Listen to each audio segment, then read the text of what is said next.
everyone, it's Mish here and welcome back to my channel.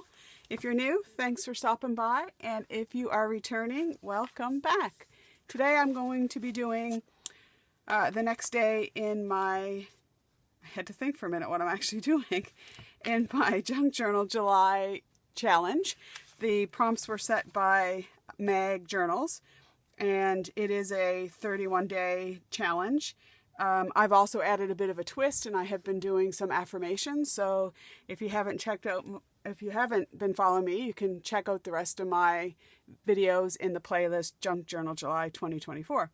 So today is day 14, and the prompt that was set is weather, and my affirmation is around beauty. So I've got to figure out which way this is going. I've worked today and I've had all kinds of stuff going on, and now it's getting into nighttime and I'm just getting a bit tired. So we are going to be working on this page, and my interpretation of the prompt, well, I guess maybe first I'll say what my affirmation is. So today's affirmation is, I am part of the beauty and perfection of nature. So I am part of the overall scheme of things.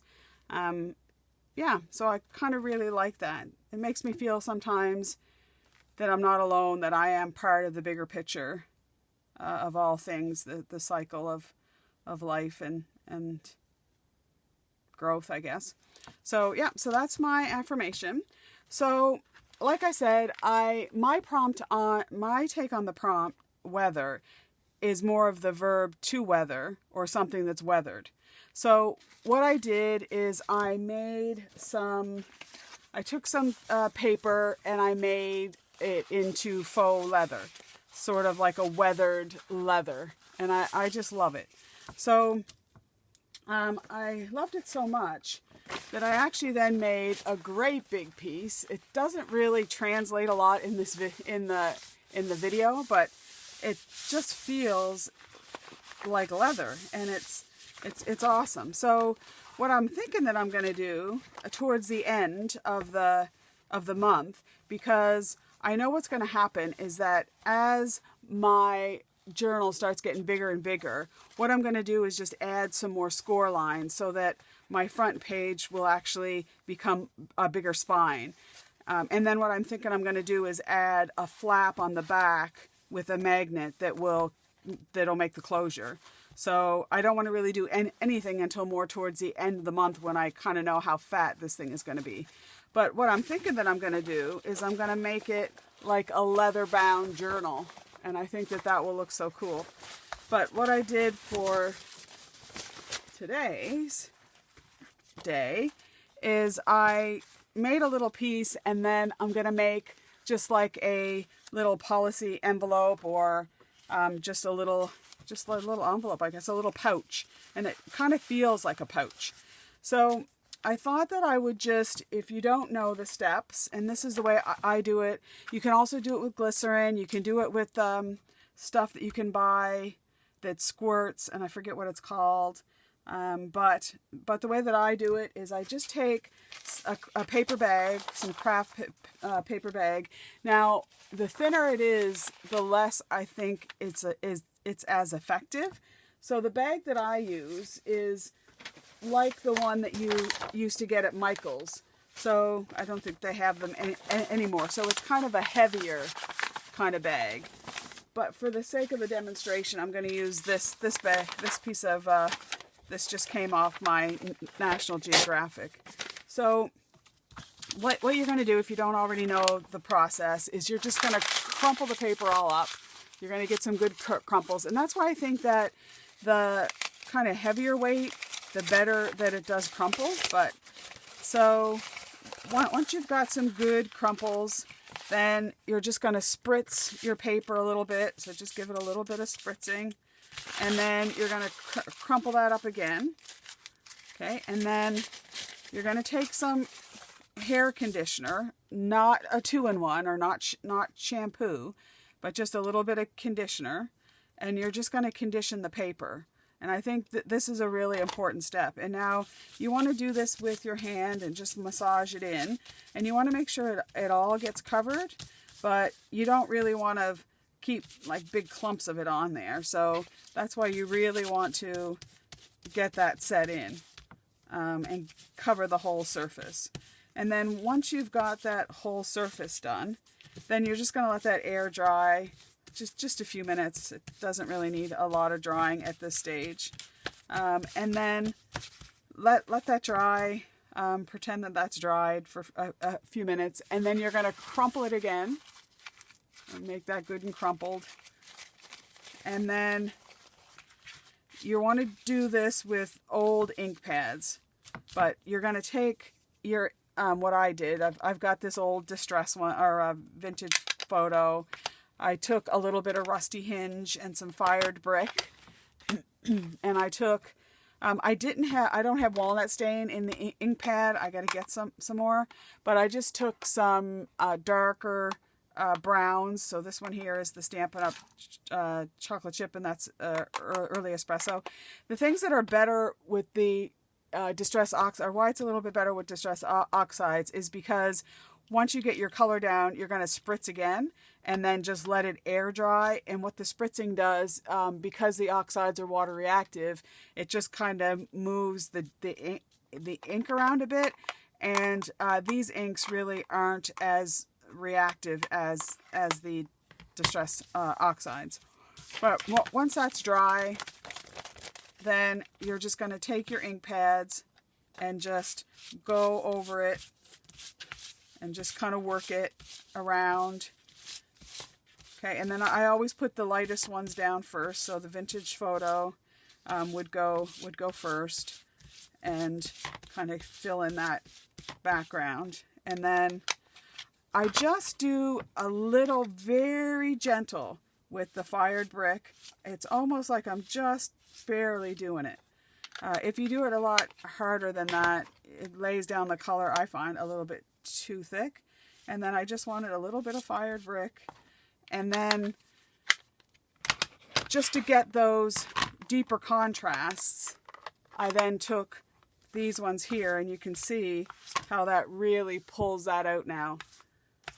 Okay, and then I just put a little bit of the darker espresso, or this would be your walnut stain, right? And then once you've got your color down, you then spritz it again.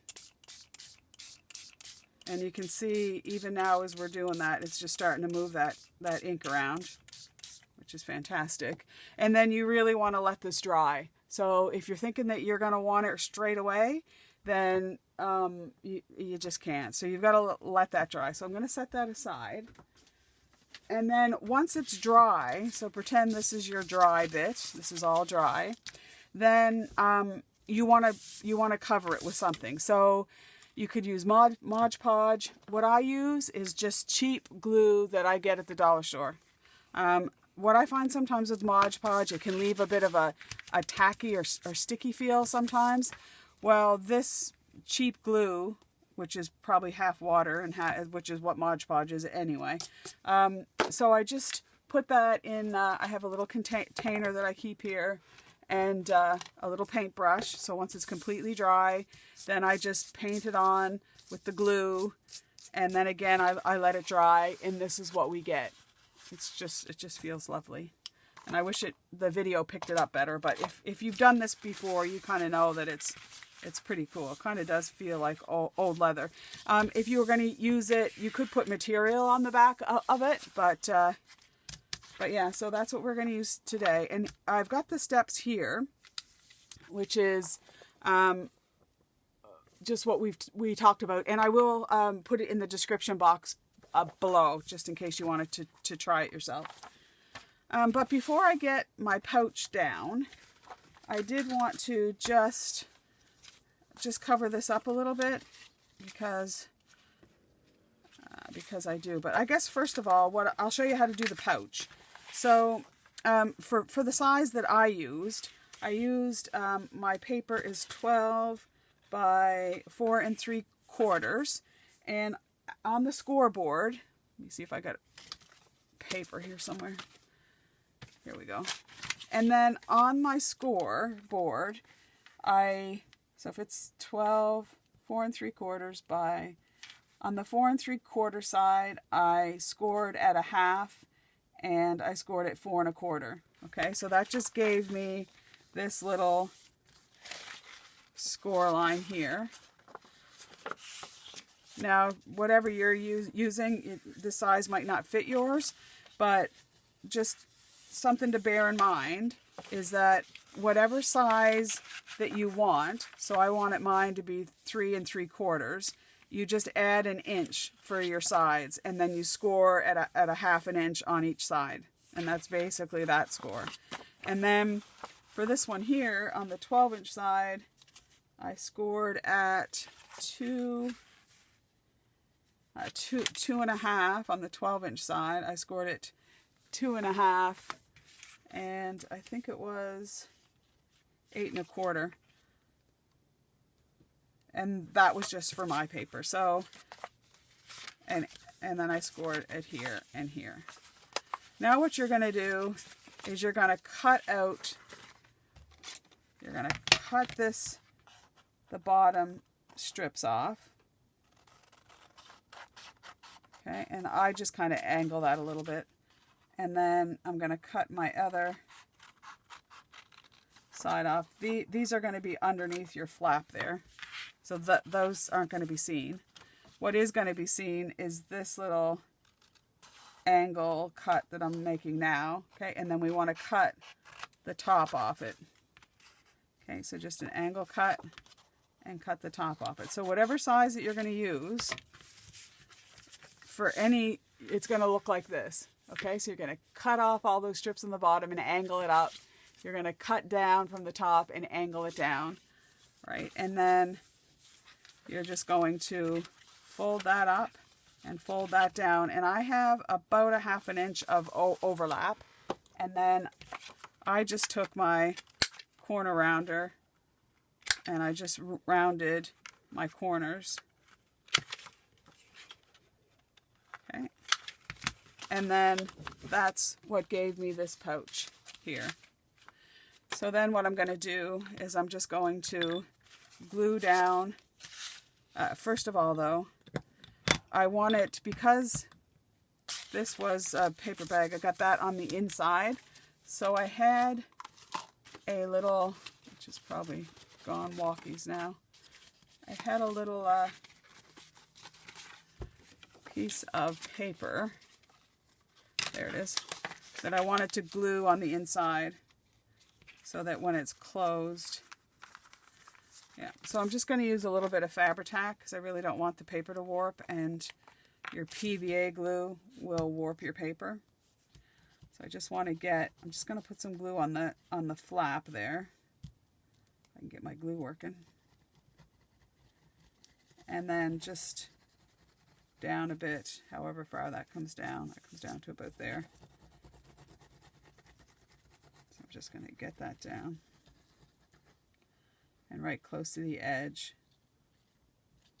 so that it doesn't start to lift up would be great. Okay, so then I'm just going to lay this down like so.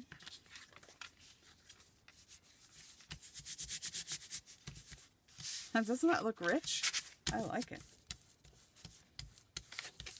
Oops. It's not over far enough.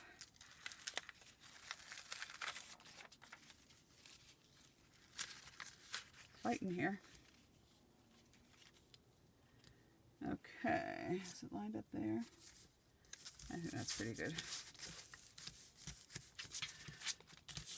All right, so then just going to trim the edge there and there.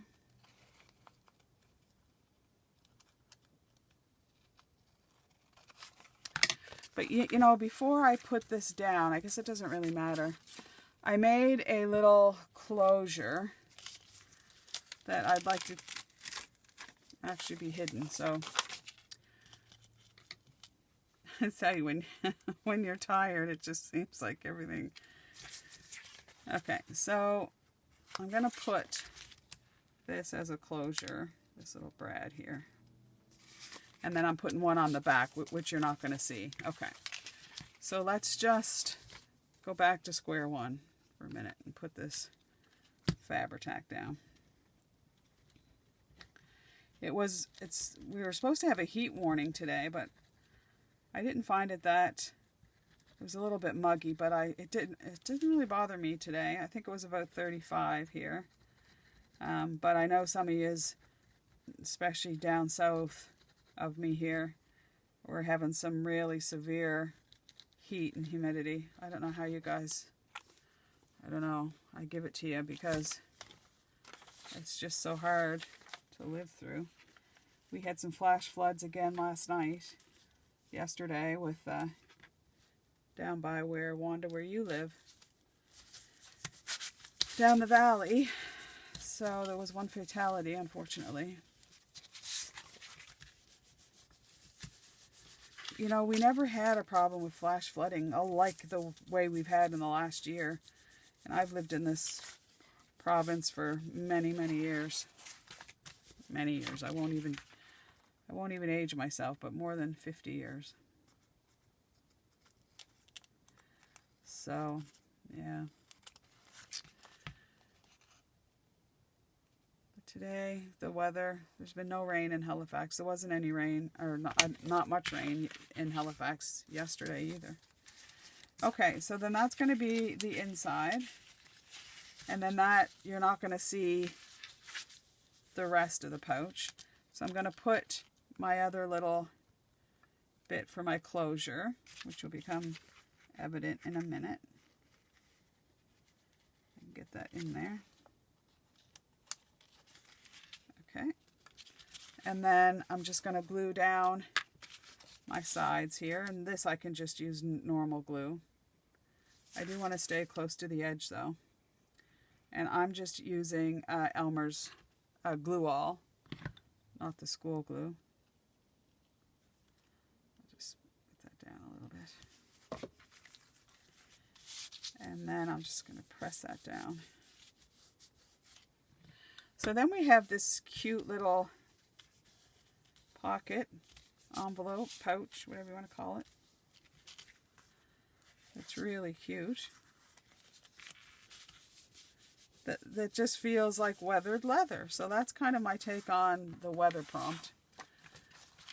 And then I want to put that on here. And then I'll just do a string or something around for the closure. But I wanted to do something more with the background. So I just grabbed a few bits of paper. And I thought I would do something more with that.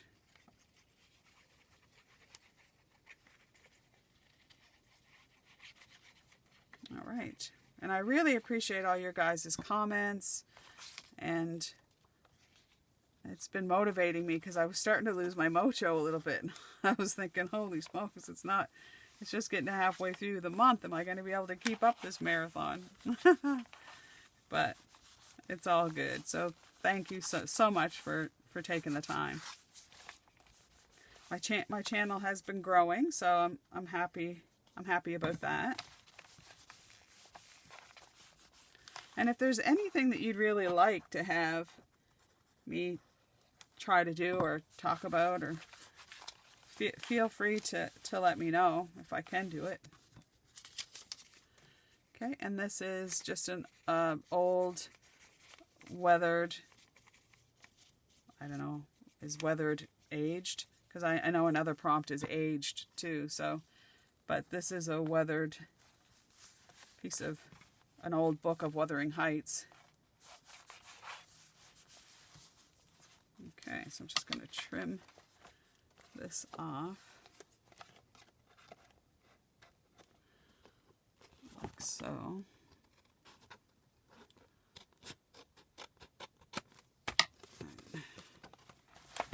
Might need to put more glue there.